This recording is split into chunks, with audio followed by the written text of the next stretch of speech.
Ho ho ho, and welcome to another installment of Fantastic Five. This week we're counting down 5 of the weirdest Christmas stories in comic book history. Christmas comics are almost as old as the medium itself. It didn't take publishers long to realize that a great way to catch a kid's eye was to put Santa Claus on a cover. And soon, comic publishers would reprint specials with tons of pages to sell at Christmas, as well as making new stories featuring the spirit of giving and heroes teaming up with the man with the bag. Fans of both comics and Christmas might look forward to annual holiday specials all year long, but the results can sometimes be a mixed bag. This list is going to look at 5 of the strangest, most oddball Christmas stories ever made. And before you say anything, here's a picture of the Lobo Paramilitary Christmas Special. I just wanted you guys to know that I remembered that happened. Alright, jingle them bells, it's time for the top 5. Number 5, the Ultimate Warrior steals Santa's pants. In the 1990s, the Ultimate Warrior was one of the most famous wrestlers in the world, known for his colorful style and wild, almost incoherent promos. In 1996, Warrior tried to capitalize on his popularity by writing and publishing a comic based on himself called, of course, Warrior. The series only ran for 4 issues, but in December 1996, he published a number 0 issue called Xmas, which isn't even a story. It's a collection of pinups by various artists with no narrative between them, other than all being weird Christmas stuff like Warrior choking the Grinch, disguising himself as a super 90s looking Santa, saving Santa from a big purple thing, chaining up a half-naked Santa in a vaguely homoerotic scene, and then stealing Santa's pants while the big guy is passed out drunk on the floor? None of it makes any sense at all. Number 4, Donald Duck fights a witch for a Christmas tree. Just to show you that weird doesn't always mean bad on these lists, here's a classic story by one of the greatest cartoonists to ever live. This story is The Golden Christmas Tree from 1948, written and drawn by Carl Barks in Dell 4-Color number 203. The story opens with Huey, Dewey, and Louie telling Donald they want a gold-colored Christmas tree this year. When Donald refuses due to the expense, the boys are lured off to Demon Tooth Mountain by a witch who has been harvesting children's tears to power her spells to make Christmas trees explode.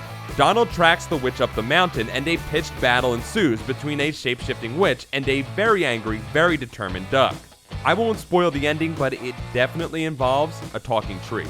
Barks would create several other stone-cold classic Christmas stories with the Ducks over the course of his career, including one where Donald and Uncle Scrooge fight each other with steam shovels.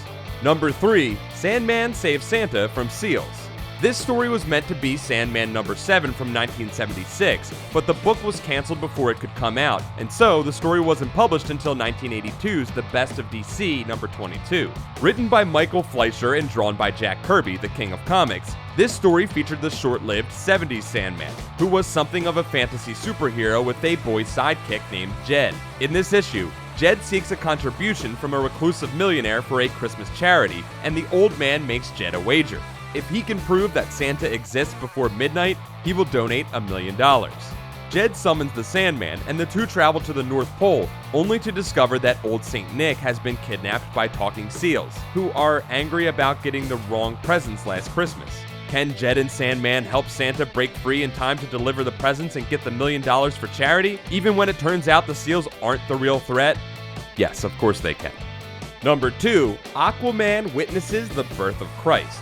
When the DC Universe Holiday Special came out in December 2008, Aquaman was not the classic model, but instead a younger hero named Arthur Joseph Curry, who starred in the more sword and sorcery styled Aquaman Sword of Atlantis. And so fans of Aquaman Classic were excited to see that this story, Somewhere Beyond the Sea by Dan Didio and Ian Churchill, featured the original Sea King in a classic-looking adventure. And the story does seem straightforward at first. Aquaman rescues a man and his pregnant wife from pirates by releasing the Kraken and delivers them safely to shore. But then he finds out that the lighthouse light he followed is actually a really bright star. Then he finds out the woman's name is Mary. Then the Kings show up. This story is weird. And number 1, Ghost Rider and the Thing also witnessed the birth of Christ. In the 1970s, Steve Gerber was known for writing off-the-wall stories for such characters as the Defenders, Man-Thing, and his co-creation, Howard the Duck. This story from 1975's Marvel 2-in-1 number 8 is no exception, despite its somewhat cliché title, Silent Night, Deadly Night. Written by Gerber with art by Sal Buscema, this story sees the Thing out investigating a strange new star in the Arizona desert. While there, he runs into Ghost Rider, who is himself investigating a strange, near-perfect recreation of the birth of Christ. Disguised as two of the wise men, Ghost Rider and the Thing witness the Nativity, only to discover the whole thing was a scheme by the villainous Miracle Man to get revenge on both the Fantastic Four and a local Native American tribe. The 70s were a crazy, crazy time. That's all for this week. Join us next week for 5 Golden Rings. Thanks for watching this episode of Fantastic 5. Don't forget to like this video, subscribe to Comics Alliance, and check out comicsalliance.com for more comics awesomeness.